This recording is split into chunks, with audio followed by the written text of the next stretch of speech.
പിതാവിൻ്റെയും പുത്രൻ്റെയും പരിശുദ്ധാത്മാവിൻ്റെയും നാമത്തിൽ ആമേൻ. എൻ്റെ പ്രിയപ്പെട്ടവരെ, ഇന്ന് ജനുവരി മാസം 4-ാം തീയതി. എല്ലാവർക്കും എൻ്റെ സ്നേഹവന്ദനം. ഇന്നത്തെ ദിവസം കർത്താവ് നിങ്ങളെ പ്രത്യേകമായി അനുഗ്രഹിക്കട്ടെ എന്ന് ആത്മാർത്ഥമായിട്ട് പ്രാർത്ഥിക്കാം. അമ്മേ, പരിശുദ്ധ അമ്മേ, അമ്മേ പരിശുദ്ധ ദൈവമാതാവേ, അങ്ങ് കൃപാസനത്തിൽ പ്രത്യക്ഷപ്പെട്ട് വരാൻ പോകുന്ന മഹാദുരന്തത്തിൽ നിന്ന് രക്ഷപ്പെടാനും എല്ലാവർക്കും വേണ്ടി പ്രാർത്ഥിക്കുവാനും ആവശ്യപ്പെട്ടിട്ട് 20 വർഷം തികയുന്ന ഈ വേളയിൽ കൃപാസനത്തിലൂടെ ഞങ്ങൾക്കും ഈ ദേശത്തിനും അങ്ങ് മധ്യസ്ഥം തേടി തന്ന എല്ലാ അനുഗ്രഹങ്ങൾക്കും കൃപകൾക്കും ഞങ്ങളിപ്പോൾ ഹൃദയം നിറഞ്ഞ നന്ദി പറയുന്നു. അമ്മേ പരിശുദ്ധ അമ്മേ, ജപമാല മാതാവേ, സകല പ്രാർത്ഥനകളോടും ചേർത്ത് ഞങ്ങളിപ്പോൾ പ്രാർത്ഥിക്കുന്ന ഈ കുടുംബത്തിന്റെ പ്രത്യേക നിയോഗം. ഇന്നത്തെ ആവശ്യം പറ മക്കളെ.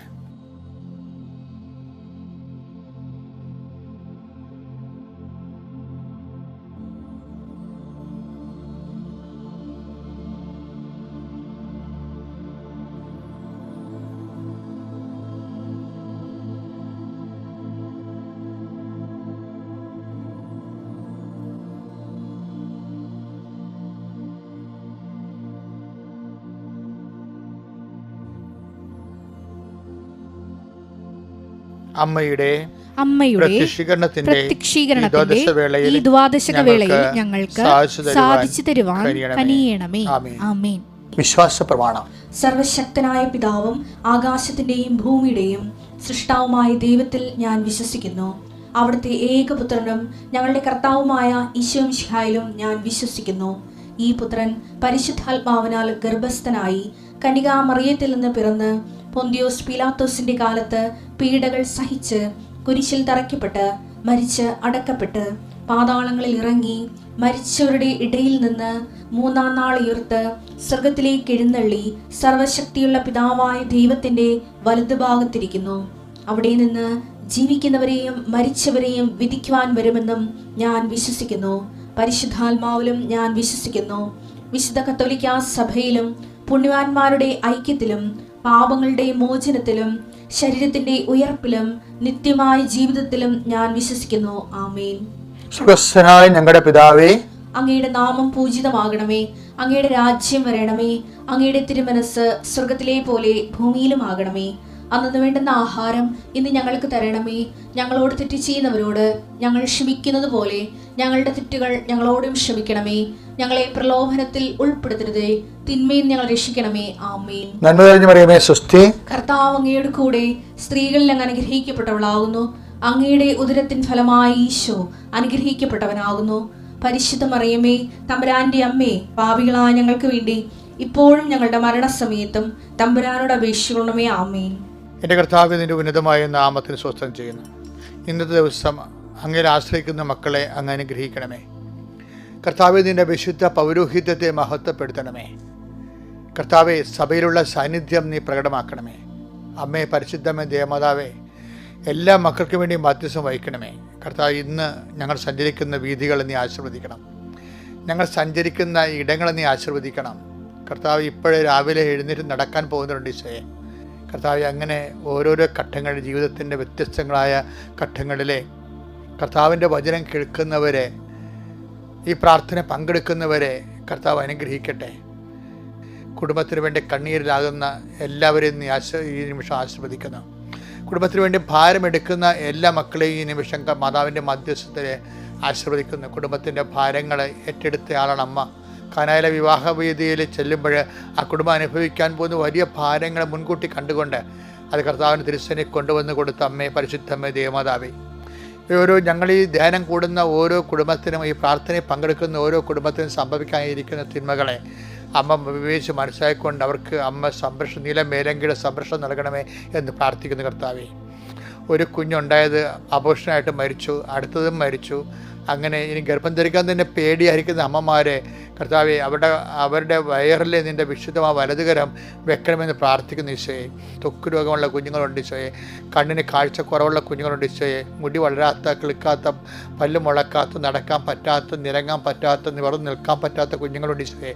ആ കുഞ്ഞുങ്ങളെല്ലാം നീ സ്പർശിക്കണമെന്ന് പ്രാർത്ഥിക്കുന്ന. നടുവേദനയുള്ള മാതാപിതാക്കന്മാരെയും നടുവ് കഴിച്ച് വിട്ടുപോണ പോലെ തോന്നുന്നത്, ഒരു പണി നിന്നുകൊണ്ട് ചെയ്യാൻ പറ്റാത്തത്, കുനിയാൻ പറ്റാത്തത്, നടക്കാൻ പറ്റാത്തത്, ഒരു ഭാരം എടുക്കാൻ പറ്റാത്തത്, എന്തെല്ലാം കഷ്ടപ്പെടാൻ അങ്ങനെ മക്കൾ അനുഭവിക്കുന്ന പല മരുന്ന് കൊണ്ടുണ്ട്. മരുന്ന് കാണുമ്പോൾ തന്നെ മരുന്ന് കഴിക്കുന്നത് കൊണ്ട് പ്രത്യേകിച്ച് പ്രയോജനമൊന്നും ഇല്ലല്ലോ എന്ന് തോന്നിയിട്ട് മനസ്സിന് നിരാശ വന്നിട്ട് ദയനീയമായിട്ട് മരുന്നിനെ നോക്കുന്നവരുണ്ട്. ഈശോയെ അവരെല്ലാം സ്പർശിക്കണമെന്ന് പ്രാർത്ഥിക്കുന്ന കർത്താവേ.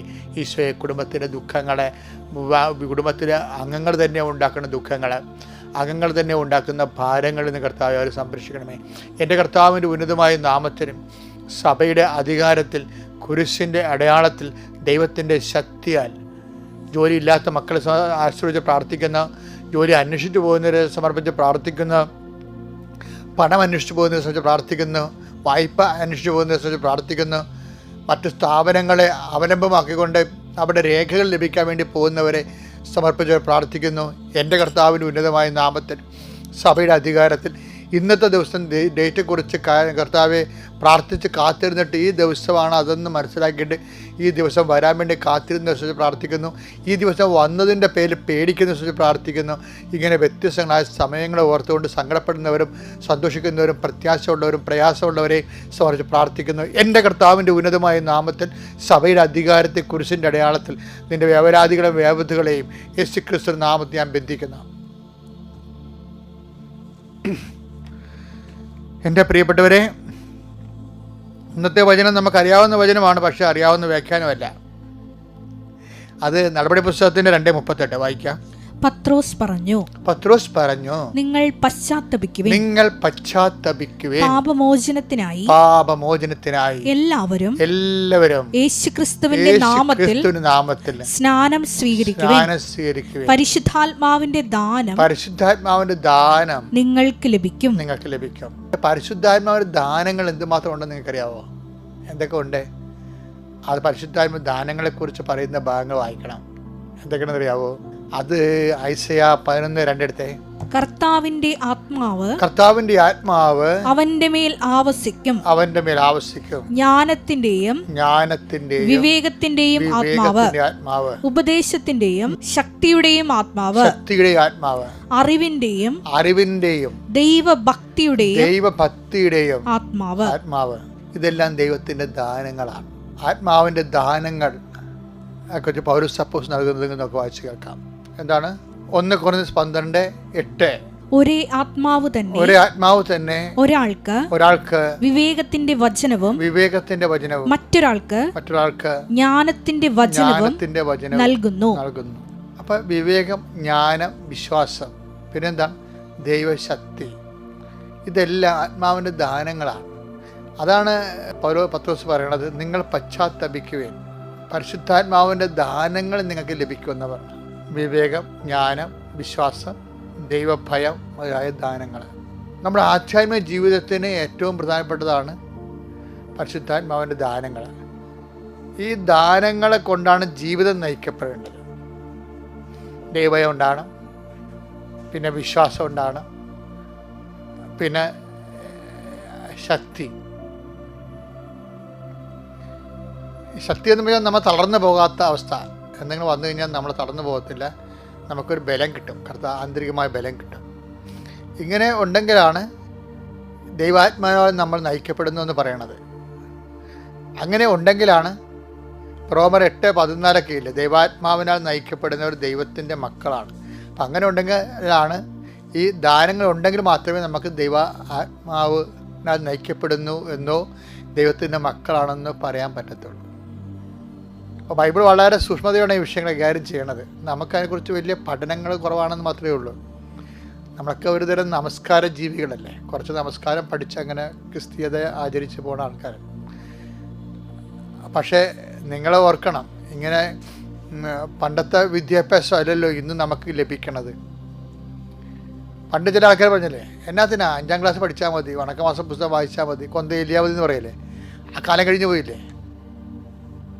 അതുപോലെ തന്നെയാണ് ആധ്യാത്മിക മേഖലകളിലും ആ നമസ്കാരത്തിൻ്റെനേക്കാൾ വചനത്തിൻ്റെ ആധ്യാത്മിക അറിവുകൾ നമ്മൾ സമ്പാദിക്കാൻ നമ്മളെ നിർബന്ധിക്കുന്നുണ്ട്. അത് കാലത്തിന് നിർബന്ധം, ദൈവത്തിന് നിർബന്ധമായതുകൊണ്ട് തന്നെയാണ് നമ്മൾ ഇതുപോലെയുള്ള വചന ശുശ്രൂഷകൾ വിടാതെ കൂടുകയും ആത്മാവിൽ വളരുകയും ചെയ്യുന്നതനുസരിച്ചുകൊണ്ട് നമ്മൾ ആർജിക്കുന്ന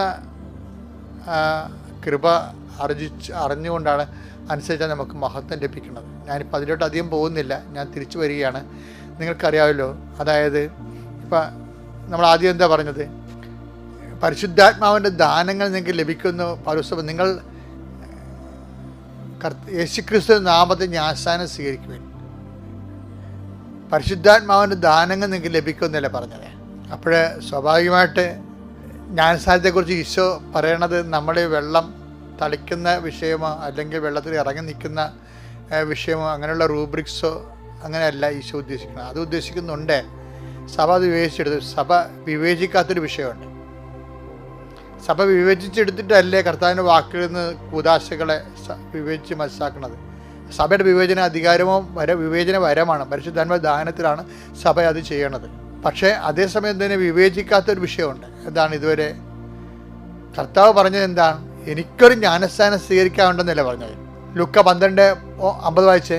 എനിക്ക് ഒരു സ്നാനം സ്വീകരിക്കാനുണ്ട്, എനിക്കൊരു സ്നാനം സ്വീകരിക്കാനുണ്ട്, അത് നിവൃത്തിയാകുവോളം ഞാൻ എത്ര ഞെരുങ്ങുന്നുവോ. അപ്പോൾ എന്ന് വെച്ച് കഴിഞ്ഞാൽ എന്ത് സ്നാനമാണ് ഈശോ ഉദ്ദേശിച്ചത്? രക്തസ്നാനമാണ്. കുരിശിലെ രക്തസ്നാനമാണ് ഈശോ ഉദ്ദേശിച്ചത്. സഹനത്തെയാണ് ഉദ്ദേശിച്ചത്. പത്രോസ് പറഞ്ഞത് എന്താണ്? പത്രോസിന് പറയണത്, പത്രോസിന്റെ വെളിപാട് അപ്പം കിട്ടിയ ഫ്രഷ് ആയിട്ടുള്ള വെളിപാടാണ്. കാര്യം ഇതിനെക്കുറിച്ച് കർത്താവ് നേരത്തെ പറഞ്ഞിട്ടില്ല. പരിശുദ്ധാത്മാവ് അപ്പോൾ വെളിപ്പെടുത്തിയതാണ്. എന്താണ്? ഞങ്ങൾ എന്ത് ചെയ്യണമെന്ന് ജനങ്ങൾ ചോദിക്കുമ്പോൾ പത്രോസിന് പെട്ടെന്ന് കിട്ടുന്ന സ്പോണ്ടേനിയസ് ആയിട്ടുള്ള ലൈവായിട്ടുള്ള ഒരു റെവലേഷനാണ്. എന്താ? നിങ്ങൾ പശ്ചാത്തപിക്കണമെന്ന് കർത്താവിൻ്റെ ആത്മാവ് പറയുന്നു. പിന്നെന്ത് ചെയ്യാം? പാപമോചനത്തിനായി യേശുക്രിസ്തു നാമത്തിൽ സ്നാനം എടുക്കണം.